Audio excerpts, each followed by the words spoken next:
কে দিল তোর মুখের হাসি, এমন সুন্দর কথা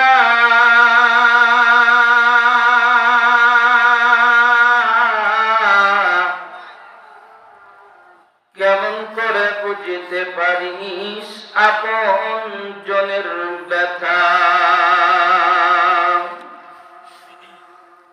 লতা গাছে কে দিল রে এত বড় কটু,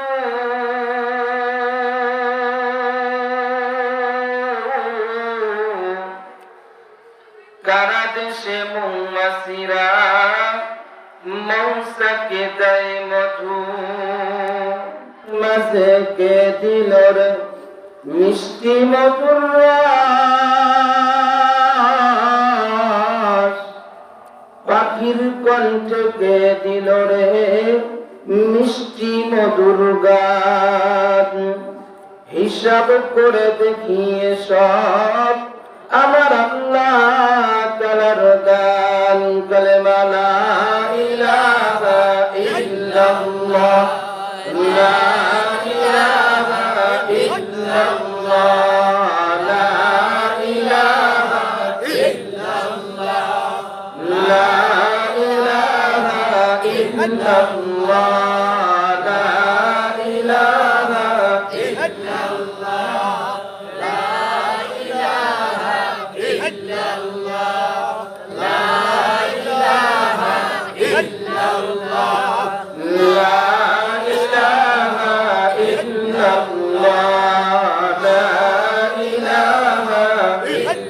ইল্লাল্লাহ, লা ইলাহা ইল্লাল্লাহ, লা ইলাহা ইল্লাল্লাহ, লা ইলাহা ইল্লাল্লাহ মুহাম্মাদুর রাসূলুল্লাহ সাল্লাল্লাহু আলাইহি ওয়াসাল্লাম। উত্তর খাসকাউদিয়া নূরে হাবিব জামে মসজিদের উন্নতি কল্পে আয়োজিত আজকের এই মহতি মাহফিলের সম্মানিত সভাপতি মাওলানা মোহাম্মদ আব্দুল করিম সাহেব সহ জাতির রাহবার উলামায়ে কেরামগণ, আমার সামনে উপবিষ্ট দিন প্রিয়, ইসলাম প্রিয় মুরব্বিতুল্লাহ বাবারা, নওজোয়ান যুবক ভাইরা, যে আল্লাহ রাব্বুল আলামিন আমাদেরকে এই গভীর রজনীতে কনকনে শীতের মধ্যেও জান্নাতের বাগানের মধ্যে আল্লাহ তাআলা বসিয়ে রেখেছেন, ওই মালিক আল্লাহ তাআলার দরবারে অন্তর স্থল থেকে আমরা সকলেই শুকরিয়া আদায় করি। সকলে বলি আলহামদুলিল্লাহ। সকলে দরুদ মুক্তি দিশারি মানব কুলের শিরোমণি আল্লাহ রাব্বুল আলামিন যাকে রাহমাতুল লিল আলামিন করে প্রেরণ করেছেন, সেই মহামানবের উপরে সকলেই দরুদ পড়ি, সকলেই পড়ি সাল্লাল্লাহু আলাইহি ওয়াসাল্লাম। এখন রাত প্রায় 9টা বাজে, তো মনোযোগ সহকারে সবাই শুনবেন তো ইনশাআল্লাহ। আসছি অনেক দূর থেকে। কাবুরা মাকতান ইনদাল্লাহি আন তাকুলু মা লা তাফআলুন। মূলত আসছি সফর করে নিজেকেই নসিহত করার জন্য, পাশাপাশি আপনাদেরকে একটু শোনাইতেছি আল্লাহ তাআলা যেন যে কথাগুলো জবান দ্বারা বের করেন, ওই কথাগুলো যেন আল্লাহ তাআলা আমাকে আগে আমল করার তৌফিক দান করে। সুবহানাল্লাহ।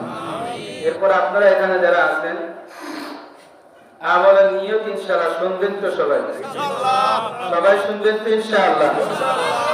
আল্লাহ তাআলা আমাদেরকে আমলের নিয়তে বক্তা এবং শ্রোতা সকলকেই আমলের নিয়তে শোনার তৌফিক দান করবেন। সকলে আমিন। আমিন। আল্লাহ রাব্বুল আলামিন আমাদেরকে জমিনের মধ্যে প্রেরণ করেছেন একটা সূরত দিয়া। কি বলেন? বিভিন্ন সূরতের মানুষ, বিভিন্ন সূরতের জন্তু আল্লাহ তাআলা তৈরি করেছেন।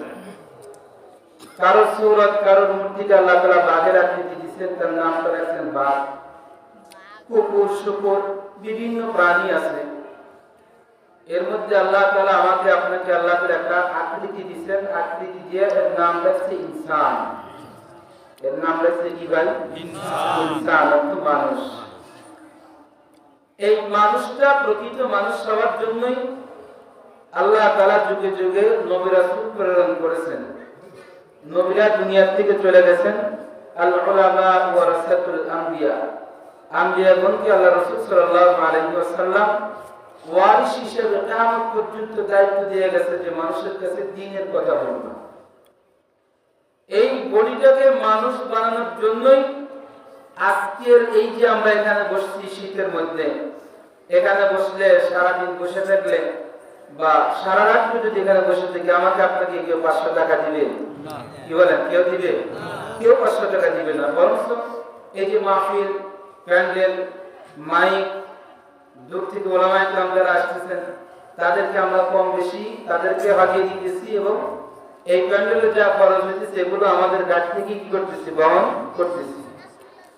উদ্দেশ্য এটাই যে আলোচনাগুলো করবে, এই আলোচনাগুলো আমার জিন্দেগির মধ্যে ফিট করে যেন আমি প্রকৃত মানুষ হতে পারি। দিল্লির শাহে যে আমি মসজিদের মধ্যে একজন বুজুর্গ ব্যক্তি থাকতেন, সে মসজিদে প্রায় সময় থাকতেন, মাথাটা সব সময় রুমাল দিয়ে ঢেকে রাখতেন। মসজিদের পাশেই একটা হোটেলে ওখানে নাস্তা করতেন। তো বৃদ্ধা মানুষ, বুজুর্গ মানুষ হোটেলে খানা খায়, যে তারা খানা খাওয়ার প্রতিদিন খাওয়ায়। তো ওনাকে বলতেছে, হযরত মেরে লিয়ে দোয়া कीजिए, হযরত আমার জন্য একটু দোয়া করিয়েন, আমার জন্য একটু দোয়া করিয়েন। তো আল্লাহর বান্দার আল্লাহর ওলি বলতেছে, আল্লাহ তুঝে ইনসান বানায়, আল্লাহ তুঝে ইনসান বানায়, আল্লাহ তাআলা যেন তোমার মানুষ বানায়। এইভাবে দীর্ঘদিন প্রায় 1 যুগের বেশি চলে গেছে, আল্লাহ যেন করে মানুষ বানায়। একদিন ওই হোটেলের কর্মচারী বলতেছেন, क्या हजरत मुझे इंसान नहीं है? কি হযরত আমি কি মানুষ না? আপনি প্রত্যেক দিন দোয়া করেন যে আল্লাহ তুমি ইনসান বানায়, আল্লাহ যেন করে মানুষ বানায়, আমি কি মানুষ না?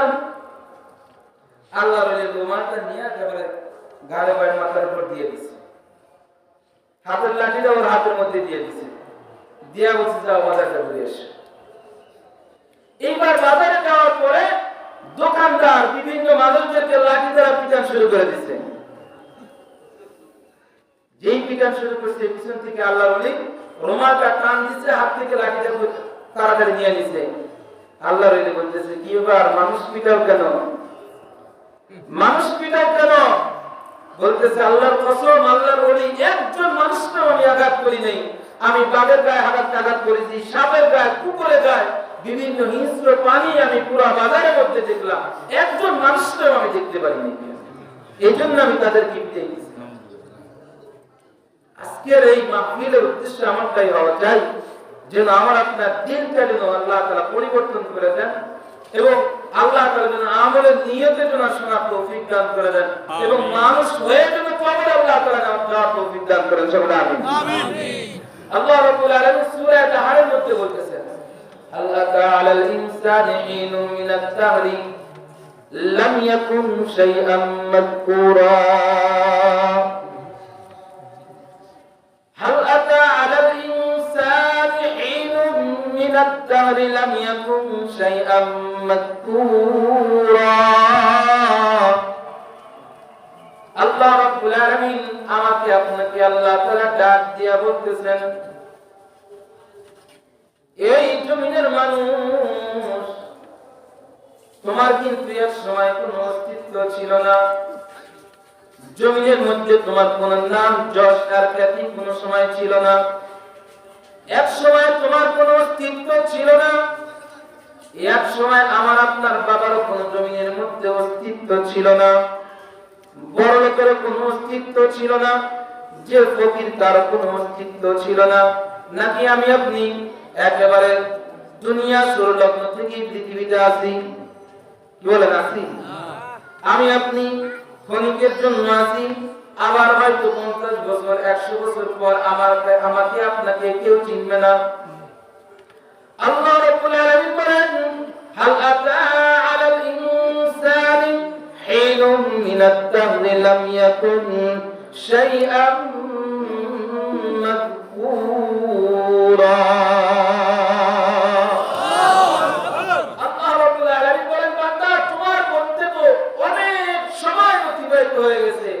যা তোমার কোনো অস্তিত্ব ছিল না, আল্লাহ তাআলা বলেন ইন্না খালাকনাল ইনসানা মিন নুতফাহ। আর আয়াতের মধ্যে আল্লাহ তাআলা বলেন ইন্না খালাকনাল ইনসানা মিন নুতফাতিন আমশাজ। বান্দা জমিনের মধ্যে তুমি আজকে কত বাহাদুরি দেখাও, শক্তির যুবক তার যৌবনের বাহাদুরি দেখায়, সম্পদওয়ালা তার সম্পদের বাহাদুরি দেখায়, ক্ষমতাওয়ালা তার ক্ষমতার বাহাদুরি দেখায়, মেম্বার তার মেম্বারগিরির বাহাদুরি দেখায়, চেয়ারম্যান তার চেয়ারম্যানের বাহাদুরি দেখায়, এমপি তার এমপিগিরির বাহাদুরি দেখায়, মন্ত্রী তার মন্ত্রীর বাহাদুরি দেখায়। আল্লাহ রাব্বুল আলামিন বলেন বান্দা বাহাদুরি করিস না, বাহাদুরি করিস না, তোর কিন্তু অস্তিত্ব এক সময় জমিনের মধ্যে ছিল না, ঠিক কিনা? এক সময় তার অস্তিত্ব ছিল না। আল্লাহ তাআলা বলতেছেন আমশাদের মাধ্যমে বান্দা তোকে আমি জমিনের মধ্যে আনলাম। আমশাদ যারা মুফাসসির ইকরামগণ ব্যাখ্যা করেছেন, কয় দেখো জমিনের মধ্যে এক দেশে পেঁয়াজ, আরেক দেশের মরিচ, আরেক দেশের চাউল, আরেক জন বাবুর্চি রান্না করে, আরেক দেশের মানুষ খাওয়া দাওয়া করে। এক এক এলাকার এক একটা জিনিস একই সাথে মিশ্রিত অবস্থায় খাইলো বাবা। বাবার ঔরস থেকে মায়ের রেহেমের মধ্যে আসলো। বিজ্ঞানীরা গবেষণা করে বের করছে বাবার ঔরস থেকে যে এক ফোঁটা নাপাক পানি মায়ের রেহেমের মধ্যে চলে গেল। কেউ বলে 25 লক্ষ শুক্রাণু, কত? 25 লক্ষ শুক্রাণু থাকে এই এক ফোঁটা দুই ফোঁটা নাপাক পানির মধ্যে। এই 25 লক্ষ শুক্রাণুর মধ্যে থেকে একটা শুক্রাণু প্রতিযোগিতা কইরা মায়ের ডিম্বাণুর মধ্যে যখন চলে গেছে, তখন থেকে আমি আব্দুল খালেক হইছি, আপনি আব্দুর রহমান হইছেন, আব্দুল জব্বার হইছে, আব্দুল্লাহ হইছে। এছাড়া কখনো সম্ভব হতে পারে নাই। ওই আল্লাহ রাব্বুল আলামিন অস্তিত্ব দিয়া বলতেছেন বান্দা জমিনের মধ্যে আসো, বান্দা জমিনের মধ্যে অহংকারী তাকব্বুরি করার জন্য কিন্তু জমিনে তোমারে পাঠাই না। তাআলা কুল্লু নাফসিন যায়িকাতুল মাউত, কুল্লু নাফসিন যায়িকাতুল মাউত সুম্মা ইলাইনা তুরজাউন। বান্দা চিরস্থায়ী কেউ না, সবাই ক্ষণস্থায়ী। চিরস্থায়ী কেউ না, সবাই ক্ষণস্থায়ী। 2 দিনের জন্য আছি, 2 দিনের মুসাফির। আনতাল্লাযী ওয়ালাদাতকা উম্মুকা বাকিয়ান ওয়ান নাসু হাওলাকা ইয়াযহাবুনা মাসরুরা ফাজহাব লিনাফসিকা ইয ইয়াকুলু ফী ইয়াওমি মাউতিকা যাহিকান ওয়া মাসরুরা। যখন তুমি ভাবে এসেছিলে একা, কেঁদেছিলে তুমি একা, হেসেছিল সবে, এমন জীবন তুমি করিও না গঠন। মরণে কাঁদিবে তুমি, হাসিবে ভুবন, এমন জীবন তুমি করিও গঠন। মরণে হাসিবে তুমি, কাঁদিবে ভুবন। জমিনের মধ্যে বহু রাজা বাদশা যারা জমিনের মধ্যে মানুষের উপর জুলুম নির্যাতন করছে, তারা কি আজকে জমিনের মধ্যে আছে? আরো জোরে বলেন, আরো জোরে বলেন। জমিনের মধ্যে যারাই জুলুম করছে, জুলুমের জালেমদেরকে আল্লাহ তাআলা ধ্বংস করে দিয়েছেন। আবার যারা নেক কাজ যারা করছে তাদের নাম কিয়ামত পর্যন্ত মানুষের জবানের মধ্যে থাকবে কি থাকবে না? আরো জোরে বলেন। আল্লাহ রাব্বুল আলামিন বলেন হাল আতা আলাল ইনসানি হিনুম মিনাদ দাহরি লাম ইয়াকুন শাইআম মাযকুরা। বান্দা চিরস্থায়ী কিন্তু না, এক সময় তোমার অস্তিত্ব ছিল না, এখন তোমার আমি অস্তিত্ব দিছি। আবার এমন এক সময় থাকবে তোমাকে কেউ চিনবে না, এলাকার লোকরাও কেউ চিনবে না, তোমার বংশধর যারা আছে তারাও চিনবে না। কিন্তু বান্দা তোমার থাকবে আমল। তুমি যদি তোমার জিন্দেগিটা আমল নেক আমল করে যাও, তোমার আমলটা থাকবে। আর যদি তুমি বদ আমল করো, এটা তোমার জন্য থেকে যাবে। আল্লাহ রাব্বুল আলামিন পৃথিবীটা সুন্দর করে সাজাইছেন, চিরস্থায়ীর জন্য সাজান নাই। আল্লাহ তাআলা ক্ষণস্থায়ীর জন্য জমিনে আমাকে আপনাকে আল্লাহ তাআলা প্রেরণ করেছেন। আল্লাহ তাআলার গোলামি দাসত্ব করার জন্য, আল্লাহ রাব্বুল আলামিনের দাসত্ব গোলামি করার জন্য। এজন্য আল্লাহ রাব্বুল আলামিন বারবার আল্লাহ তাআলা বলতেছেন, বান্দা তোমার হায়াত কিন্তু সীমিত হায়াত, হায়াতের মধ্যে তুমি যদি নেক কাজ করে আসো, বান্দা তোমার হায়াতটা মূল্যবান হায়াত হবে। বান্দা যদি তুমি বদ কাজ করে আসো, তোমার হায়াতটা কিন্তু ক্ষতিগ্রস্ত হায়াত হবে। আল্লাহ রাব্বুল আলামিন বলেন, মান আমিলা সালিহান মিন যাকারিন আও উনসা ওয়া হুয়া মুমিন ফালানুহইয়ান্নাহু হায়াতান তাইয়্যিবা। আল্লাহ রাব্বুল আলামিন বলেন, বান্দা তুমি যদি পুরুষ হও অথবা নারী, নেক কাজ যদি করো, ভালো কাজ যদি করো, তোমার হায়াতটা হবে মূল্যবান হায়াত। আর তুমি যদি গুনাহের কাজের মধ্যে লিপ্ত হয়ে যাও, বান্দা তোমার হায়াতটা কিন্তু ক্ষতিগ্রস্ত হায়াত হবে। আল্লাহ তাআলা বলেন, ওয়াল আসর ইন্নাল ইনসানা লাফি খুসর। সমস্ত মানুষ ক্ষতিগ্রস্তের মধ্যে আছে, সমস্ত মানুষ ক্ষতিগ্রস্তের মধ্যে আছে। বান্দা চিরস্থায়ী কেউ নাই, একদিন তোমাকে আমাকে মৃত্যুবরণ করতে হবে। এজন্য আল্লাহ রাব্বুল আলামিন বারবার মানুষকে ডাক দিয়ে বলতেছেন, আমি আপনি যখন মানুষকে কবর দেই, কবর দেওয়ার সময় বলি, মিনহা খালাকনাকুম ওয়া ফিহা নুঈদুকুম ওয়া মিনহা নুখরিজুকুম তারাতান উখরা। বলি না? আমি আপনি বলি মাটি দেই আর বলি মিনহা খালাকনাকুম, এই মাটি দ্বারা তোমাকে সৃষ্টি করা হয়েছে। ওয়া মিনহা খালাকনাকুম ওয়া মিনহা নুঈদুকুম ওয়া মিনহা নুখরিজুকুম তারাতান উখরা। এই মাটির মধ্যে তোমাকে রেখে দেওয়া হলো, এই মাটির থেকে তোমাকে আবার উঠানো হবে। বিশ্বাস হয় কি হয় না?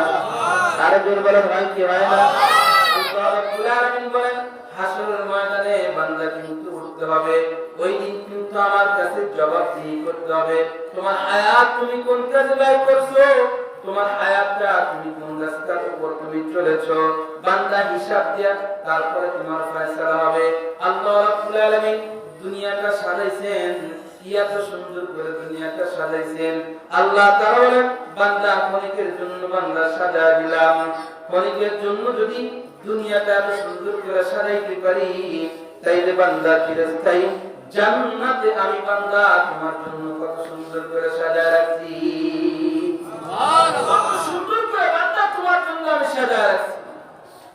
আল্লাহ রাব্বুল আলামিন বলেন, বান্দা দুনিয়া কিন্তু ক্ষণস্থায়ী, দুনিয়া কিন্তু চিরস্থায়ী না। এজন্য আমাকে আপনাকে দুনিয়া থেকে চলে যেতে হবে। এই চিন্তা ফিকির যদি দিলের ভিতর চলে আসে, ওর দ্বারা সুদ খাওয়া সম্ভব নাকি বলেন?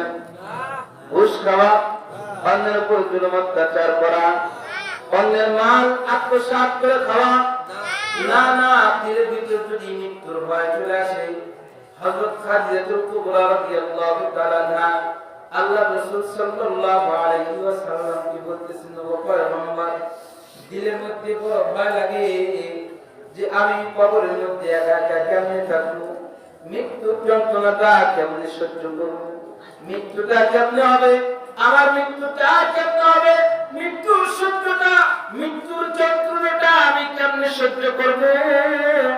হযরত খাদিজাতুল কুবরা রাদিয়াল্লাহু তাআলা আনহা আল্লাহর রাসূলের জন্য, ইসলামের জন্য নিজের জিন্দেগি দিয়ে দিয়েছেন, ধন সম্পদ যা ছিল সব কিছু দিয়ে দিয়েছেন। আল্লাহর রাসূল সাল্লাল্লাহু আলাইহি ওয়াসাল্লামের বিবি বলতেছেন, পয়গম্বর, আমার তিনটা দাবি আপনি রাখবেননি, বড় ভয় লাগে, কবরের মধ্যে যেতে বড় ভয় লাগে। ও পয়গম্বর, তিনটা দাবি আপনার কাছে করবো, আপনি রাখবেন কিনা? আল্লাহর রাসূল বলে, খাদিজা বলো তিনটা দাবি কি? বলতেছেন, পয়গম্বর, আমার যখন মৃত্যু হবে, মৃত্যুর সময় আপনার কাপড়, আপনার শরীরের যেই কাপড়, আপনার জুব্বা, আপনার চাদর দ্বারা আপনি আমাকে কাপড়ের কাপড় বানায় দিবেন। যদি নবীর দেহ মোবারকের কাপড় লাগছে, কাপড়টা যদি কবরের মধ্যে থাকে, কবরের মধ্যে আমাকে শাস্তি দিতে পারবে না, কবরের মধ্যে আমাকে শাস্তি দিতে পারবে না। দ্বিতীয় নাম্বার প্রশ্ন হলো যে দাবি হলো আমার কবরের মধ্যে আপনি একটু গড়াগড়ি করবেন, আপনি গড়াগড়ি করবেন, আপনি গড়াগড়ি করবেন যেন কবরের মধ্যে যেন কোনো শাস্তি না আসে। তৃতীয় নাম্বার পয়গম্বর কবরের মধ্যে যে প্রশ্ন করা হয় আমি ভয় লাগে, আমি মনে হয় উত্তর দিতে পারবো না, আপনি আমার প্রশ্নের জবাব দিয়ে দিবেন। আর ভাই খাদিজা রাদিয়াল্লাহু তাআলা আনহার থেকে আমরা বেশি দামি নাকি? আর যদি বলেন আমরা কিন্তু বেশি দামি না। আল্লাহর রাসূল সাল্লাল্লাহু আলাইহি ওয়াসাল্লাম হাদিসে পাকের মধ্যে বলেন মৃত্যুর যন্ত্রণাটা কত কঠিন, ও যদি ঈমানদার হয়, ও যদি মুমিন হয়, ওর জন্য কতটা সহজ। আর যদি ফাসিক ফুজ্জার হয়, আর যদি বেঈমান হয়, তাহলে তার মৃত্যুটা কত কঠিন। আল্লাহ রাসূল সাল্লাল্লাহু আলাইহি ওয়াসাল্লাম বলেন যখন মৃত্যু ব্যক্তির কাছে যখন আজরাইল আসবে, যে ব্যক্তি যদি নেককার হয়, ও যদি আল্লাহ